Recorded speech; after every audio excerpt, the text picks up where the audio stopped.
우리에게 임한 하나님의 나라 그 두 번째 시간으로 여러분에게 말씀을 드리려 합니다. 회개하라, 천국이 가까이 왔다라고 광야에서 외친 이 세례 요한의 메시지죠. 그 하나님의 나라에 대한 오해하는 사람들, 그리고 이 하나님의 나라를 배격하고 거부하는 사람들도 있었는데요. 왜 이런 일이 일어났던 것일까요? 우리가 살아가는 지금도 마찬가지 이런 반응과 이런 상황들이 이루어지고 있다는 것을 우리가 볼 수가 있는데요. 이 하나님의 나라가 어떤 나라인지를 바로 아셔야 우리가 올바른 신앙생활과 함께 이 하나님의 나라가 여러분 안에 지속되고 지켜지게 될 줄 믿습니다. 오늘 세례 요한이 어디서 이 하나님의 나라를 외쳤습니까?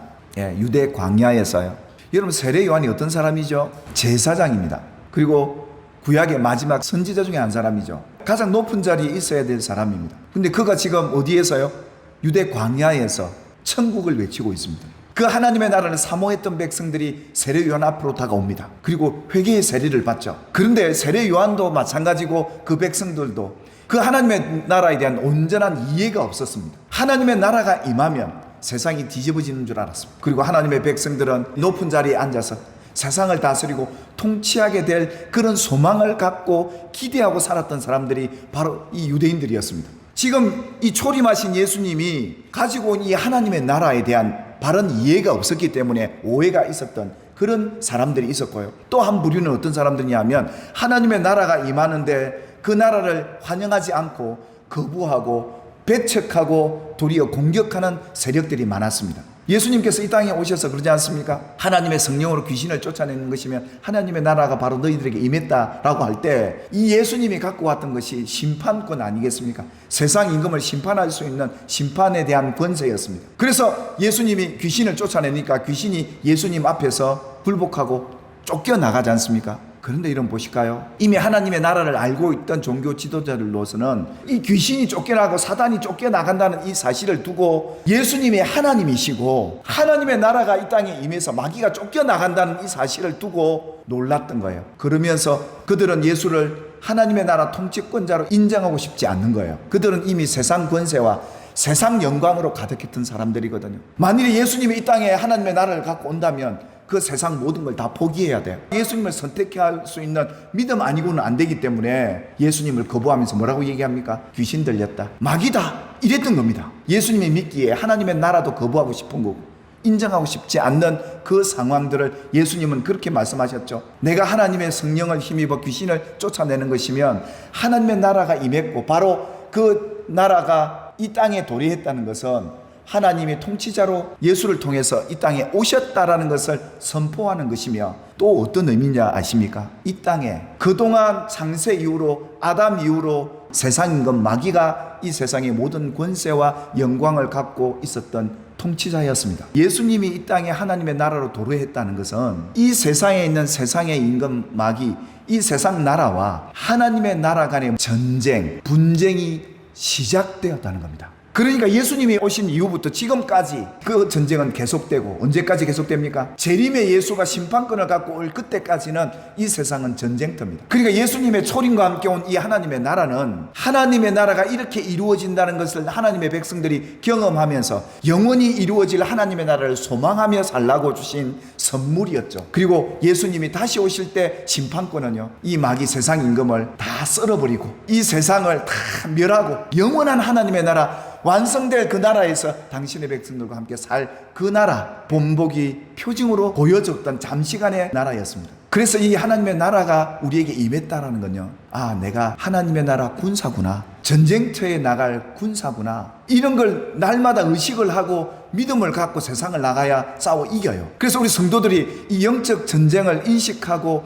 날마다 우리가 깨어서 이것을 바라보지 못하면 이 하나님의 나라가 그냥 서 있는 나라가 아니에요. 하나님의 나라는 싸워서 빼앗고 지키는 나라다. 예수님께서 사단에게 이릅니다. 스스로 분쟁하는 나라가 어떻게 세워지겠냐? 스스로 분쟁하면 나라가 세워지질 않아요. 분쟁은 왜 생기냐? 다르기 때문에요. 하나님의 나라를 갖고 있는, 하나님의 나라 가치를 갖고 있는 사람들과 세상 나라 가치를 갖고 있는 사람이 만났을 때 분쟁이 안 생기면 이상해요. 그 분쟁의 핵심에 뭐가 있느냐? 바로 이게 있는 거죠. 예수님께서 그럽니다. 내가 세상에 화평을 주러 온 줄로 생각하느냐? 내가 온 것은 화평을 주러 온 게 아니라 분쟁하려고 왔다. 지금 예수님은 하나님의 나라를 두고 얘기한 겁니다. 하나님의 법이 아닌 불법을 갖고 있는 사람과는 화목할 수가 없어요. 분쟁할 수밖에 없는 게 영적 흐름 속에 나타나는 세상의 현상이더라고요. 이 분쟁이 갈수록 우리에겐 더 깊어지고 화평은 깨어지고 다툼과 분쟁이 많아지는 이 시대 속에 살아가는 저희들에게 이 하나님의 나라가 어떤 의미가 있을까요? 세상은 우리를 미워할 수밖에 없는 것이 예수님이 하신 말씀이거든요. 이 세상 나라와 하나님의 나라가 이렇게 분쟁하고 있기 때문에 믿음대로 살고 있나, 진짜 믿음의 사람인지 나를 점검할 수 있는 시간이 언제냐? 세상이 나를 내버릴 때요. 세상이 나를 인정해 주지 않을 때요.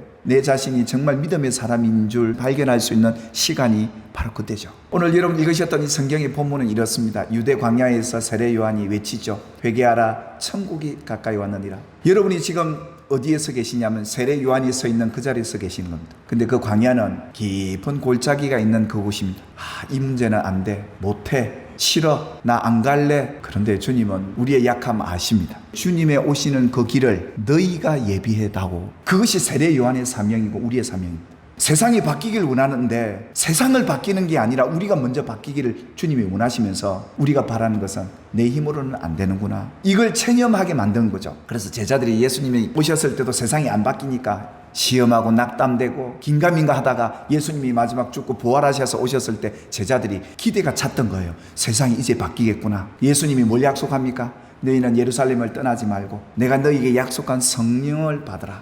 그러니까 제자들이 뭐라고 대뜸합니까? 예수님, 그럼 이스라엘 나라가 이때 뒤집어집니까? 이스라엘 나라가 이때 회복이 되는 겁니까? 예수님의 초림 오셔서 하나님의 나라가 임했을 때도 세상이 안 바뀌었거든요. 주님이 오시면 된다라고 그들을 믿고 있었는데 이게 되지를 않았던 거죠. 여전히 세상 임금 로마의 황제가 그들을 다스리고 압제하고 있고, 거기에 들붙어 있는 종교 지도자들이 세상의 영광과 권세를 갖고 하나님의 백성들을 유혹하고 거짓으로 자꾸 땡겨가죠. 오히려 믿음 지켰던 이 가난한 제자들이나 그 병든 사람들이 예수님을 따라오면서 세상이 바뀔 줄 알았는데, 이스라엘 나라가 회복될 줄 알았는데 안 바뀌고 있는 걸 보면서 언제 바뀔까 이걸 기대하고 있지 않았겠습니까?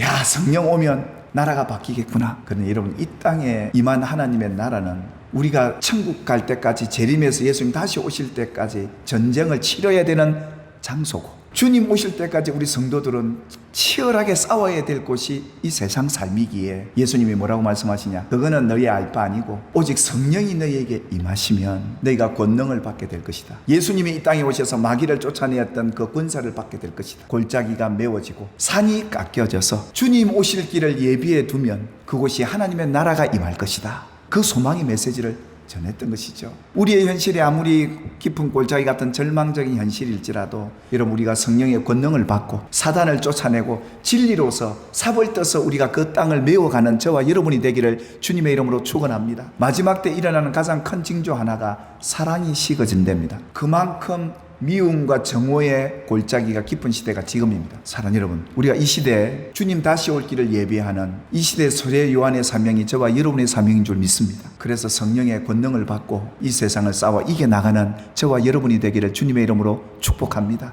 사도 바울이 귀신을 쫓아냈더니 그날 당장 잡혀 감옥에 들어갑니다. 왜요?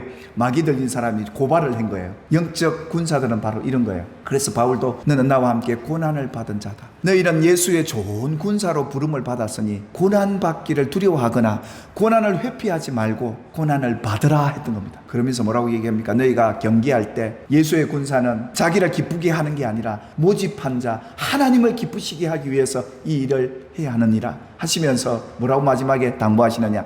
법대로 너희들은 경기를 해야 된다. 이 법은 교회 법이 아니고요, 세상 법이 아니고 성경의 진리 아니겠습니까? 이걸 갖고 경기해야 되고 이걸 갖고 우리는 싸워야 되는데, 미움이 아니라 사랑을 갖고 우리는 싸워야 될 것이고, 교만이 아니라 겸손으로 싸워야 될 것이고, 자기 영광이 아니라 하나님의 영광을 위해 싸워야 될 것이고, 욕심이 아니라 베품과 나눔이 이기는 그런 나라를 만들기 위해 저와 여러분들이 그렇게 싸워가기를 주님의 이름으로 축원합니다. 오늘 여러분들이 성령의 능력을 받고 하나님의 법으로 이 복잡해지고 골깊은 세상 속에 주님 오실 길을 예비하는 귀한 성도들이 되기를 주님의 이름으로 축복합니다.